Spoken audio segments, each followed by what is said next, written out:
네, 오늘 하나님이 함께하는 교회라는 제목을 가지고 함께 말씀을 나누도록 하겠습니다.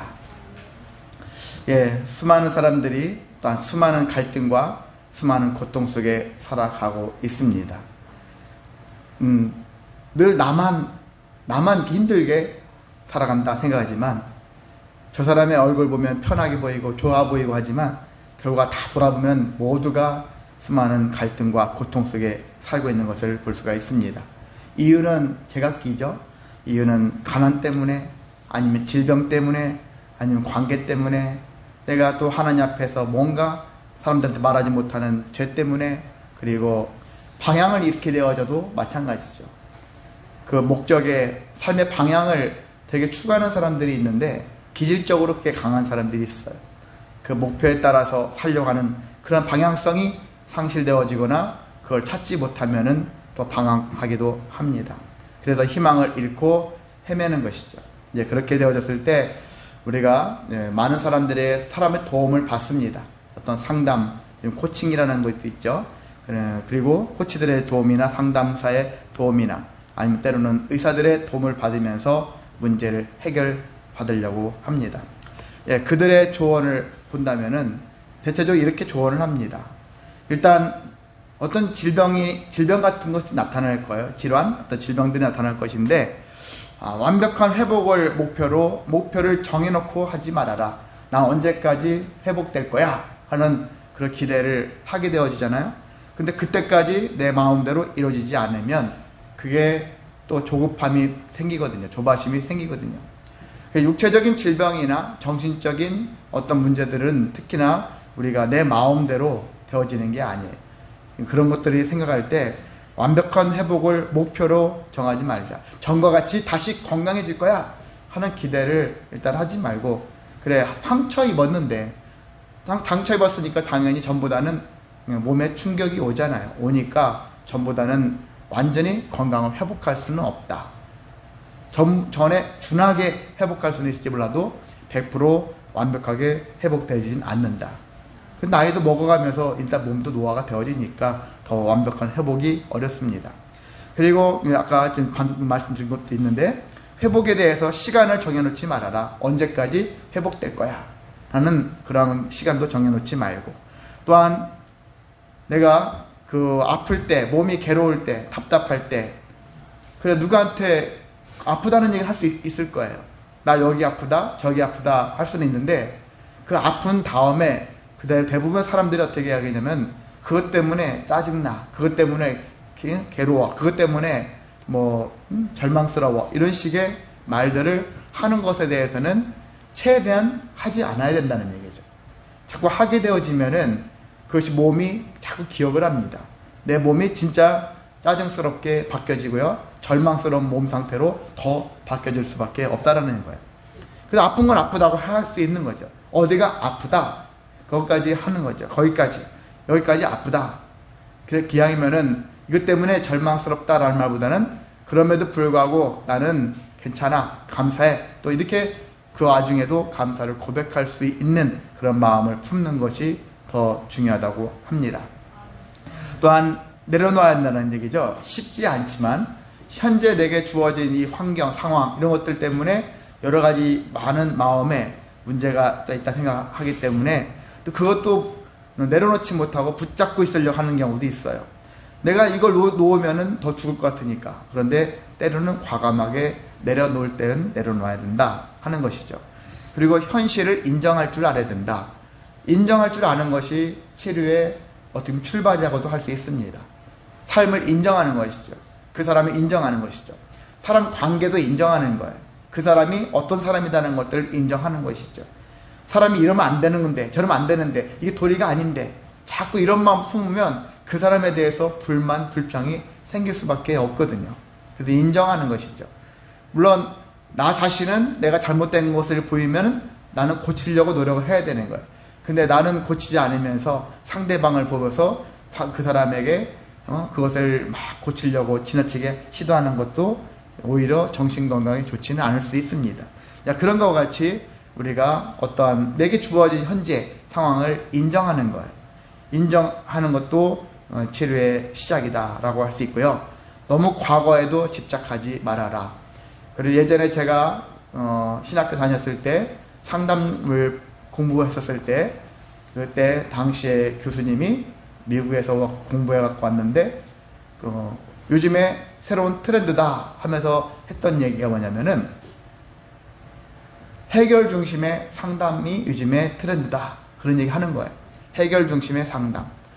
그래서 뭐냐면 그 전에는 과거를 많이 물었어요. 상담가가 내담자가 오면은 당신이 뭐 때문에 왔습니까? 이게 왜 그렇습니까? 과거를 자꾸 캐물어요.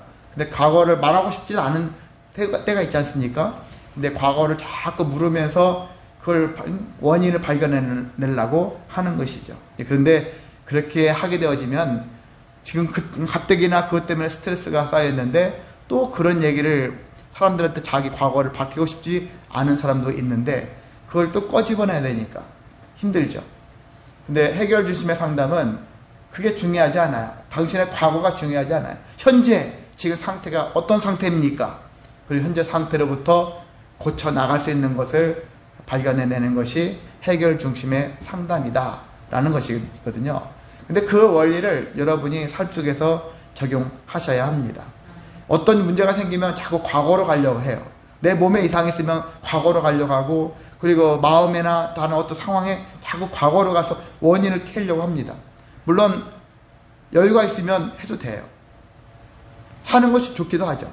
근데 거기에다가 너무 거기에 시간을 많이 빼앗김으로 인해서 또 미래로 나아가는 그러한 길을 놓친다면 그것도 문제가 될 수 있다.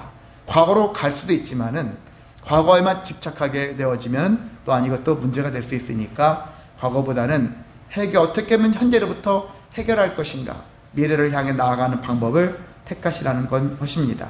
자, 이러한 마음들을 인해서 그래서 미래에 대해서도 너무 염려하지 말고 앞으로 나 이런 식으로 어떻게 살지? 제가 20대 때 후반에 그런 생각을 많이 했거든요. 몸도 마음도 연탄가스로 심한 고통 속에 있었을 때 나 앞으로 어떻게 살지? 어떻게 먹고 살지? 그렇게 힘들게 살아왔었는데 지금 잘 살고 있지 않습니까? 당시로서는 죽을 것 같아요. 내 인생이 깜깜해요. 막막해요. 그런데 지나고 나니까 염려하지 말아라. 내일은 내일이 염려할 것이니까 오늘을 자족하자 하는 마음을 갖는 것이 중요합니다.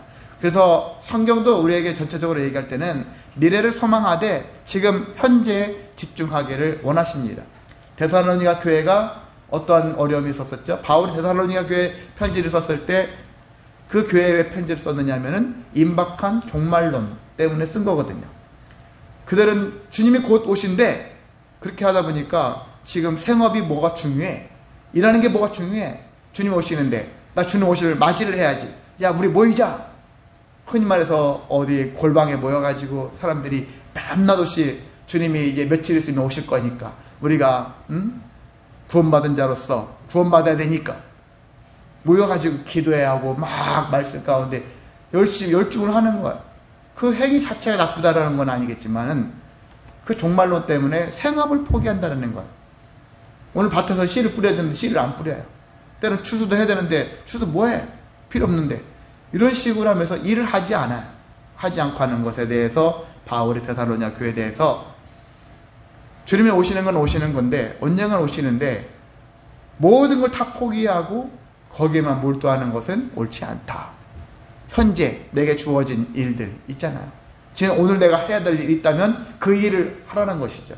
그것이 바울의 가르침이라고 할 수 있습니다. 그런 것처럼 우리가 삶에 문제가 생겼었을 때 수많은 해결책들을 제시하는데 현재에 집중하는 것이 가장 유익하고 그래서 하나님 그런 마음을 가지고 살아가는 것이 합당하다고 할 수 있습니다. 자, 그러는 가운데 그러면 이것이 온전한 답이 될 수 있느냐, 온전한 해결책이 될 수 있느냐 했었을 때 그렇지 않다라는 거예요. 온전한 회복은 이 땅에서 얻을 수가 없다라는 것이죠. 온전한 회복을 하려면 어떻게 됩니까? 누가 필요합니까? 하나님이 필요하시다라는 것입니다. 오늘 제목처럼 하나님이 함께하는, 하나님이 함께 하셔야지 온전한 회복을 할 수 있다는 거예요. 자, 예를 들어서 상담가나 의사들이 그들을 가르쳐준 대로 조언대로 했어요. 그리고 그들은 무엇을 기준으로 하냐면은 100%가 아니에요. 어떤 사람은 70%, 어떤 사람은 80% 기준으로 나한테 얘기해 주는 거예요. 의사들이 열심히 뭐 십몇 년 동안 공부한다 할지라도 인간에 대해서 60%밖에 알지 못한다는 거예요. 질병에 대해서 자기 알고 있는 질병에 대해서 60%밖에 모른다는 거예요. 그 왜 그러냐? 사람이 너무나 다양하니까 질환이 그동안 이렇게 알았는데 새로운 질병들이 또 생길 수 있고 특이한 질병들이 생길 수 있기 때문에 다 알지 못하는 거예요. 특이한 면들이 발생하니까. 그들의 만약 가르침이라면, 그들의 조언이라면 60점짜리라는 얘기죠. 어떻게 보면 60점짜리다. 상담가도 사람마다 실력의 차이가 있겠지만 60점, 70점, 80점짜리가 있겠죠. 근데 100점짜리는 없다라는 거예요. 그래서 출발이 100점이 아니에요.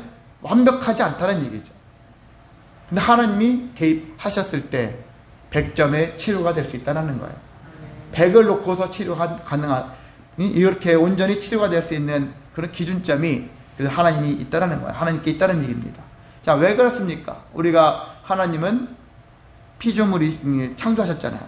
만물을 창조하셨는데 그 중에 만물 안에는 우리도 있잖아요. 인간들이 있어요. 인간에 대해서 누구보다 잘 안다라는 얘기죠. 자동차도 수리를 누가 잘합니까? 자동차에 대해서 많이 아는 사람이 제대로 수리하는 것이잖아요. 그런 것과 같이 인간의 근본적인 그러한 모습과 그리고 존재에 대한 부분들을 하나님이 잘 아시지 않습니까? 그러니까 하나님이 저 사람을 봤을 때 어떤 것이 고장났는지 금방 알아챌 수가 있는 거죠.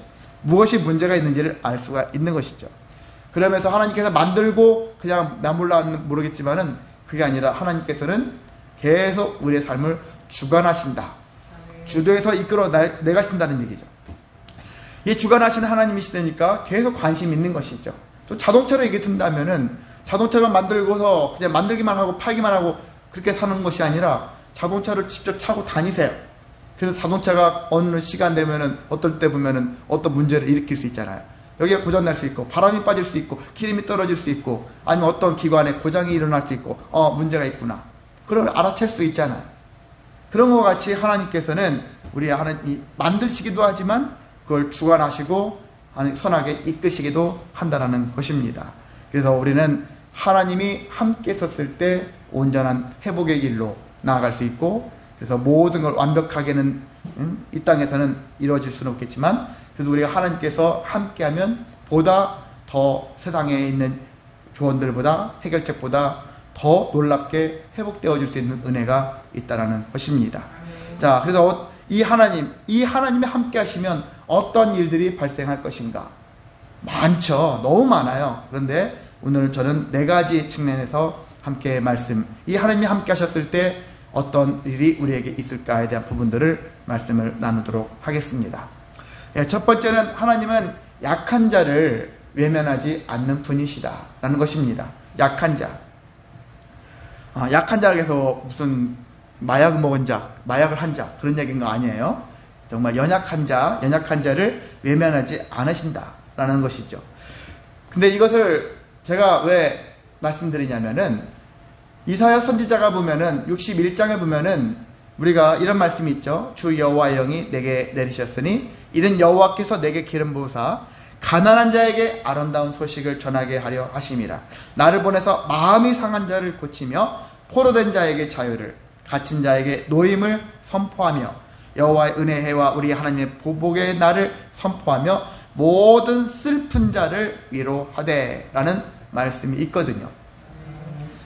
이것은 뭐냐면 나중에 메시아 그리스도라 하는 자가 나타나서 이와 같이 해결해 주실 것이다 라는 그런 예언이거든요. 그 예언이 나중에 예수님을 통해서 실현이 되어졌고 예수님이 십자가에 못 박혀 죽기 전에 사람들의 병자도 고치시고 귀신도 쫓아내셨지만 또 말씀도 전하셨단 말이죠. 많은 사람들에게 복음을 선포하셨죠.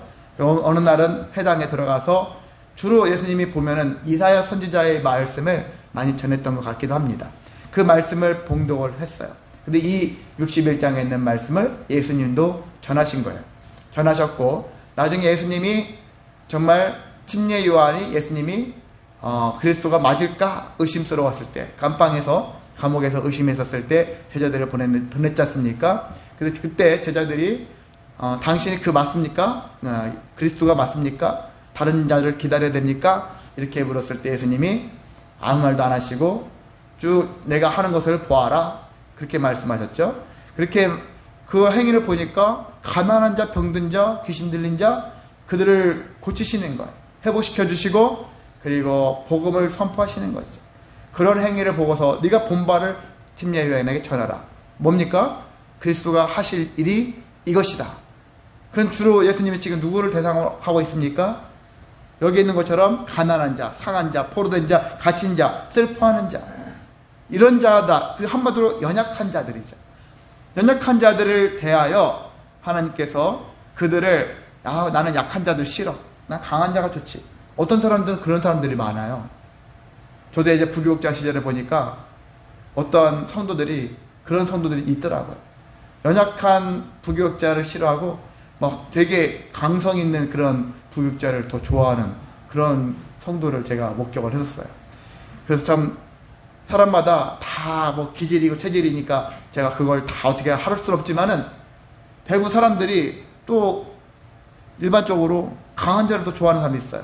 그와 함께하면 자기도 강해질까봐 그런지는 모르겠지만은 둘이서 더 권력이 있으면 권력에 자꾸 붙으려고 하잖아요. 이제 그런 마음들이 있어요. 교회 목사님들도 그렇습니다. 목회자들도 자꾸 더 강하고 더 이름 있고 더 이름값 있는 사람들하고 더 어울리려고 하는 게 목회자들의 심리 안에도 들어가 있거든요. 다는 아니지만 대체적으로 이런 면들이 사람들에게 있습니다. 그런데 정작 하나님은 그리고 그의 아들 예수님은 관심이 어디에 있어요? 연약한 자에게 있다는 거예요. 연약한 자에게 있는 것이 지극히 합당한 태도이거든요. 그러면 목회자나 성도들도 이것을 알았다면 누구에게 관심이 있어야 됩니까? 나보다 강한 자, 나보다 높은 자, 나보다 많이 가진 자, 그들을 향해서 그들과 함께하고 싶어하는 마음들 가져야 되느냐?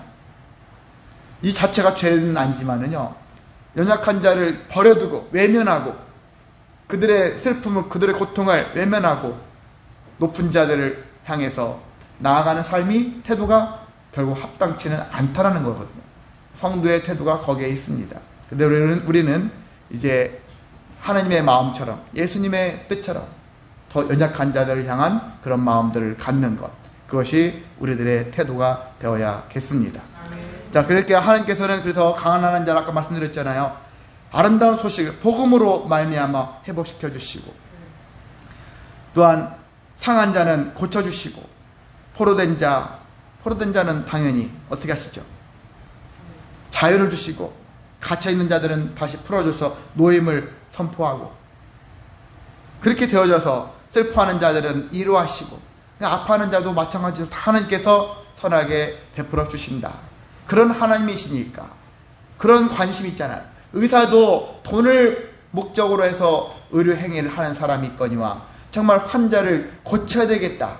돈이 목적이 아닌 정말 저 사람을 내가 힘써 고쳐야 되겠다. 그런 마음을 가지고 고치려고 하는 사람이 있는 것처럼 그런데 하나님의 마음, 예수님은 바로 그런 분이시란 얘기죠. 우리의 가장 연약한 것들을 고치러 오신 분이다. 그렇기 때문에 하나님과 함께 해야 한다는 것입니다. 자, 두 번째는 하나님은 우리의 심령, 특히 우리 안에 있는 열등의식, 그리고 열등감 이런 것들을 변화시켜 주시는 분이십니다. 성경의 인물들, 또한 유명한 인물들 있죠. 또한 위대한 인물들이 있어요. 근데 그들의 출발을 보면은 열등감이 너무 심해도 너무 심하다 할 정도로 심한 사람들입니다. 그 열등감 때문에 하나님께서 내가 너를 사용해야 되겠다, 너를 써야 되겠다 하셨음에도 불구하고 그들은 거부하죠. 그 열등감이 그 사명을 거부하게 합니다. 대표적인 사람 세 사람을 얘기한다면은 모세가 있죠. 모세는 출애굽기 4장에 보면은 하나님 부르셨을 때 나는 본래 말을 잘 못합니다. 못하는 자였습니다. 본래부터 타고난 말 더듬이라고 할 수 있는 것이죠. 말을 더듬다는 표현보다는 말을 두서없이 하는 사람들이 있잖아요. 우리가 흔히 명문대 나오면 말도 잘하겠지. 명문대 나와도 말 못하는 사람들 많아요. 말을 두서없이 하는 사람들이 있거든요. 이건 타고나게 그렇게 타고난 거야. 그래서 그의 머리가 또 이상한 건 아니에요. 머리는 비상한데 말이 두서없이 나오는 사람들이 있어요. 어떤 사람 보면 말을 아주 정말 청산유수로 잘하는 사람도 있고, 목회자 중에서도 그런 사람도 있어요. 말이 참 어떻게 목사님인데 말을 저렇게 못하실까, 이렇게 지적을 받는 사람도 있지만, 어떤 분은 말을 너무 기가 막히게 잘하시는 목사님들도 있어요. 타고난 말쟁이다 할 수 있죠. 근데 여기 보면 모세가, 나는 본래 말을 잘 못하는 자입니다. 나는 내 입이 뻣뻣하고 입술이 둔한 자입니다. 그래서 제가 이걸 모세 고백을 올 때마다 저를 생각하는 거예요. 왜냐하면 제가 그랬거든요. 지금도 물론 제가 말을 잘하는 사람은 아닌 것은 사실이지만은요, 과거 생각하면 더 이렇게 모세처럼 본래 말을 못했던 사람이고 잘 하지 못했고 입이 뻣뻣하고 입술이 둔한 자입니다. 그러면서 모세가 하는 말이 뭐예요? 보낼 만한 자를 보내소서. 저는 아닙니다. 그렇게 거부한 것이죠. 기드온을 볼까요? 기드온 사사기 6장에 보면은 하나님이 기드온을 사용하려고 했어요. 장군으로 사용해서 사명을 주셨는데 뭐라 하냐면, 기드온이 보소서, 보십소, 오시옵소서. 나의 집은 므낫세 중에 극히 약하고, 자, 자기가 지금 지파는 므낫세 지파 안에 속해 있는가 봐요. 근데 므낫세 지파 안에서 나의 집안이, 므낫세라는 큰 그 지파 안에 자기 집안이 있잖아요. 그 계열이 있잖아요. 집안인데 이 집안이 극히 약하다라는 거예요. 극히 약하고, 또 우리 아버지 형제들 중에서 우리 아버지가 제일 약해. 약한 지파의 안에 속해 있고, 우리의 아버지 형제들 중에서도 우리 아버지가 제일 약해. 그러니까 나도 약해. 그러니까 자기 그랬죠. 기드온이, 나는 내 아버지 집에 가장 작은 자입니다. 그래서 자기가 가장 작은 자다, 심적으로 열등의식에 사로잡혀 있다 보니까 사명을 거부하려고 했던 거예요.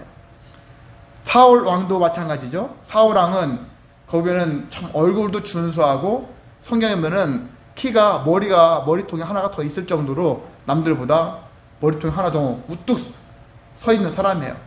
체격 다부지고 정말 이야 멋지다 하는 그런 사람이었어요.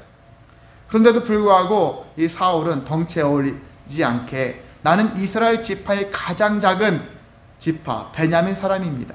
베냐민 지파가 제일 작았었거든요. 인구가 제일 작았었거든요. 가장 작은 지파에 속한 사람입니다. 그리고 나의 가족은 베냐민 지파 모든 가족 중에 가장 미약한 가족입니다. 그렇게 자기 가족을 이렇게 바라보는 거예요. 그러니까 나는 왕이 될 수 없습니다. 이렇게 했던 거예요.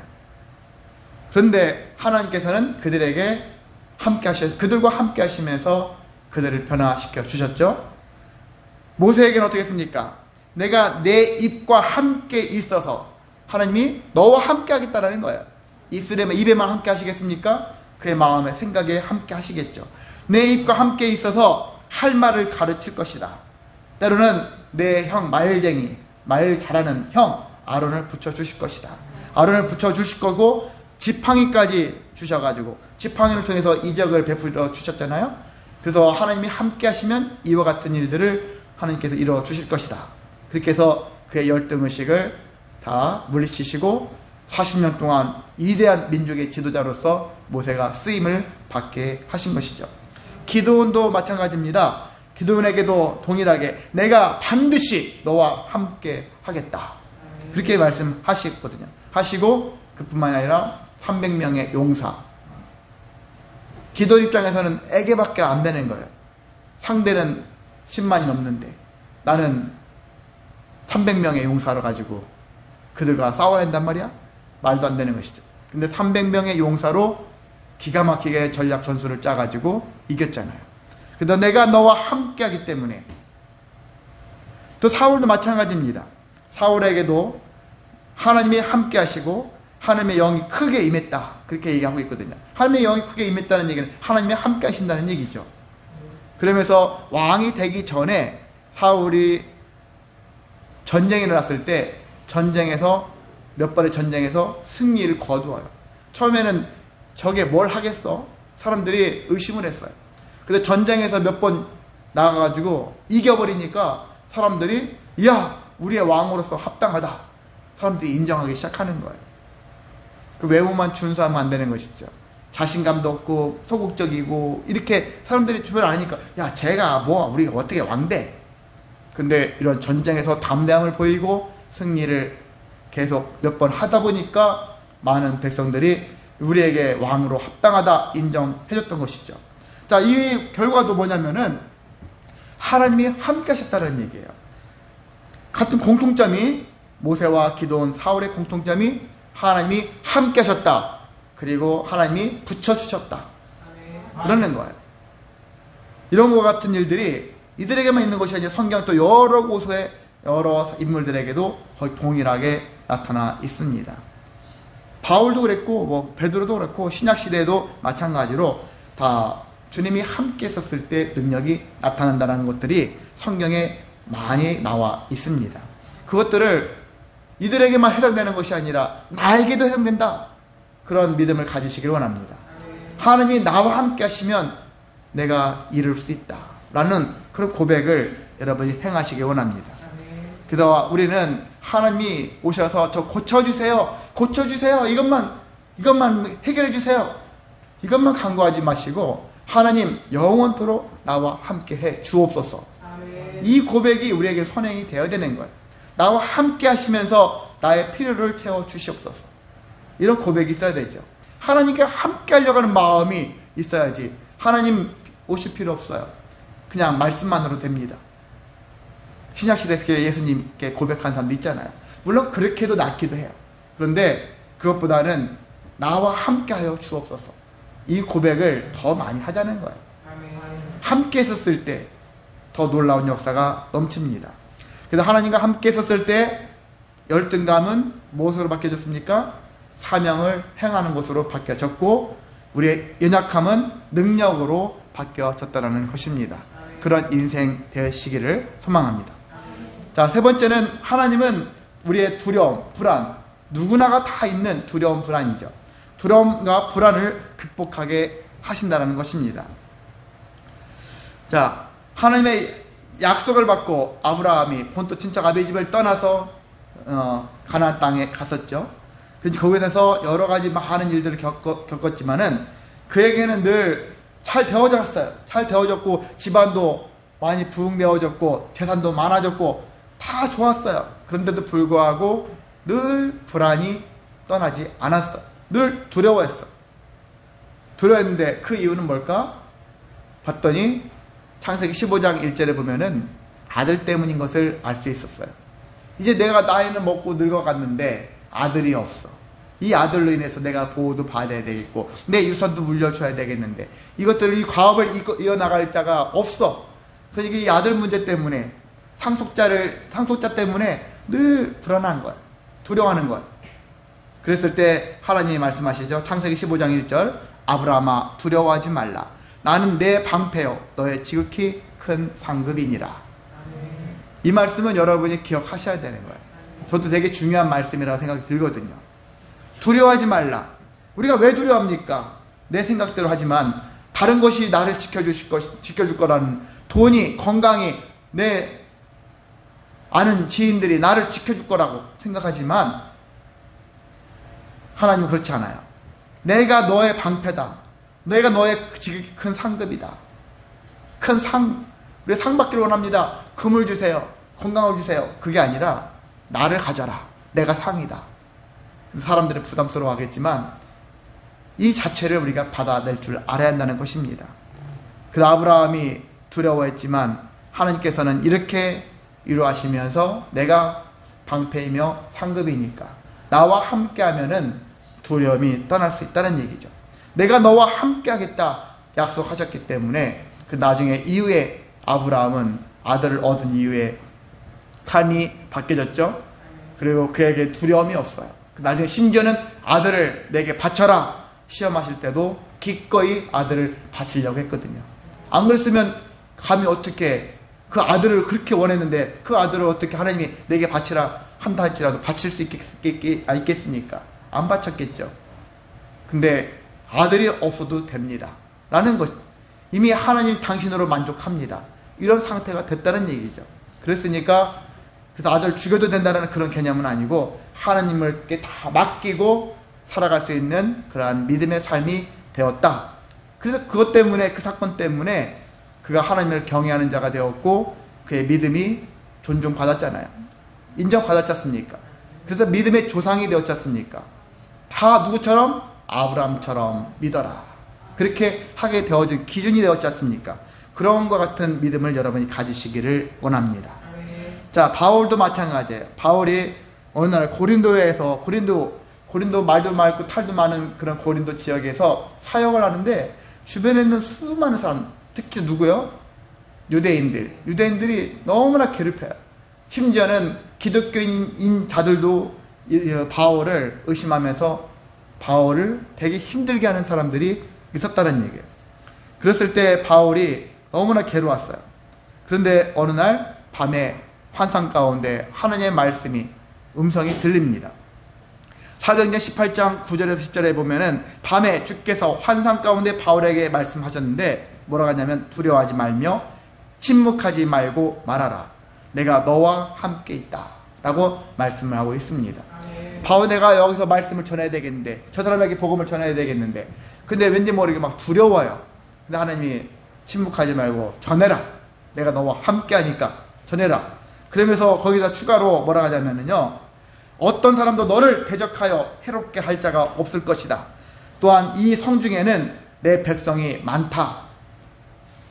우리가 엘리야 선지자도 보면은 나 혼자만 남았습니다 하잖아요. 그랬더니 하나님께서는 너 말고도 7,000명이 있다. 바알에게 무릎 꿇지 않은 7,000명이 있다. 너 혼자만 괴롭당하고 외롭고 고독한 게 아니다. 동역자들이 있다라는 거예요. 마찬가지입니다. 여러분도 나 혼자야, 나만 당해, 나만 괴로워, 나만 슬퍼, 나만 힘들어, 나만 두려워. 그게 아니거든요. 나와 함께 나를 이루어 줄 수 있는, 나와 동역해 줄 수 있는 자들이 분명히 존재한다는 것이거든요. 자, 바울은 거기에 용기를 얻고서 다른 곳보다도 더 많이 고린도에서 1년 6개월 동안 사역을 감당했습니다. 하나님 말씀을 전하며 살았던 것을 알 수가 있습니다. 그런 것처럼 하나님이 함께 하시면 두려움과 불안도 감당해낼 수가 있다는 것입니다. 자, 끝으로 하나님은 잠시만 다녀가시는 분이 아니라 끝까지 함께 하시는 분이다 라는 거예요. 끝까지 함께 하시는 것이 중요하거든요. 자, 야곱이 형을 피해서 엄마의 고향인 고향으로 하란으로 길을 떠났어요. 근데 가는 도중에 베델에서 잠을 잤다가 환상 중에 하나님을 만났죠. 사다리가 오르락내리락 하는 그런 이야기 아시죠? 거기에서 하나님 만났는데 하나님이 먼저 야곱에게 약속하시는 거예요. 우리는 내가 막 하나님 저랑 약속해 주세요 사정사정 해야지만 되는 것처럼 생각하지만 성경을 보면은 대체적으로 하나님이 먼저 약속을 하시네. 야곱이 당시에 보면은 믿음이 좋았던 사람은 아니에요. 그냥 아버지의 믿음은 좋았을지 몰라도, 이삭의 믿음은 좋았는지 몰라도 아직 그 믿음에 이르지 못하는 그냥 그런 풍월만 있는 그런 상태라고 저는 생각이 드는데, 거기서 하나님을 만났어요. 하나님이 내가 너와 함께 하겠다 이렇게 약속을 하십니다. 그러면서 뭐라고 합니까? 내가 내게 허락한 것을 다 이루기까지 너를 떠나지 않겠다. 그렇게 하시는 거예요. 이 말씀도 여러분이 기억하셨으면 좋겠습니다. 이 본문도 아까 읽으셨죠? 창세기 28장 15절에 있는 말씀. 내가 너와 함께 있어 내가 어디로 가든지 너를 지키며 너를 이끌어 이 땅으로 돌아오게 할지라.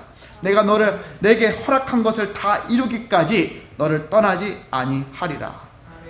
하나님이 야곱에게만 하셨다고 생각하지 마시고 나에게도 이와 같이 말씀하고 계신다. 하나님이 허락하신 것을 다 이루기까지 떠나지 않겠다. 그 말씀에 여러분이 용기를 얻으시기를 원합니다. 하나님이 나를 떠나지 않은데, 끝까지 떠나지 않으신데, 어떤 환경에도 떠나지 않으신데, 외면하지 않으신데 믿으시기 바랍니다. 욥도 그랬죠. 욥 온전하다, 정직하다 칭찬을 받았던 사람인데, 하나님을 경외하면서 악에서 떠났다고 인정받았던 사람인데, 모든 자녀들을 잃고 모든 재산을 다 잃었었을 때, 그럼에도 불구하고 그 사람은 하나님을 계속 경외를 했었었죠. 끝까지 경외를 했습니다. 그리고 나중에 고백합니다. 전에는 귀로만 들었던 하나님인데, 그런데 지금은 하나님을 눈으로도 볼 수 있는 믿음을 갖게 되었다고 고백하는 욥. 믿음이 한층 더 성장했어. 고난을 통해서, 친구들과 변론을 통해서 자기 믿음이 더욱 성장했던 것을 알 수가 있습니다. 자, 그런 욥에게 하나님께서는 끝까지 그와 함께 하시면서 갑절의 은혜를 주셨죠. 다시 10명의 자녀를 주셨고, 그리고 재산은 전부 다 2배를 더 많이 베풀어 주셨습니다. 이런 것처럼 하나님께서는 당신의 자녀를 외면하지 않으시고 끝까지 함께 하신다. 나와 함께 끝까지 하신다는 거예요. 여러분이 손만 놓지 않으시면 끝까지 하시는 거예요. 내가 포기한 것이지 하나님은 포기하지 않으신다. 이것을 믿어야 한다는 것입니다. 말씀을 정리하겠습니다. 오늘날에도 하나님은 우리와 함께 하시겠다라는 약속의 말씀을 계속 지키고 계십니다. 그 약속의 근거가 누구냐면 예수님이에요. 예수님. 우리 예수님의 다른 이름이 뭐라겠죠? 임마누엘. 임마누엘 뜻은 무엇입니까? 써있잖아. 하나님이 우리와 함께 계시다. 누구를 통해서 함께 하신다고요? 예수님을 통해서. 임마누엘 되시는 예수님을 통해서 우리와 함께 하신다. 우리가 우리 예수님을 안에서, 우리가 예수 안에서 그러잖아요. 믿음 안에서, 복음 안에서, 다 말씀 안에서, 이게 예수 안에서 같은 의미예요. 하나님 안에서 그런 의미라고 포함할 수 있는 것이거든요. 그런 것처럼 오늘날 우리는 예수 안에서 이렇게 하나님이 나와 함께 하신다는 그 사실을 기억하셔야 됩니다. 여러분이 예수님 안에 거하게 되어지면, 예수님이 우리 안에 거하시면 바로 우리가 하나님이 나와 함께 하신다라는 그 사실을 여러분이 믿으시기를 원합니다. 그렇게 하게 되어지면 우리 안에서 주님이 역사하시고 우리의 병든 몸, 병든 영혼이 회복되어지고, 그리고 삶의 무거운 짐들이 또한 회복되어지고 감당하게 되어지고 은혜의 열매를 맺게 되어집니다. 그리고 마침내 우리가 하나님 나라 가서 최후의 승리자로 하나님께 인정받고 주님과 동행하며 영원히 살아갈 수 있는 삶을 살게 되어집니다. 그런 인생이 되어지시기를 주님의 이름으로 소망하고 축복합니다. 네, 이 시간 405장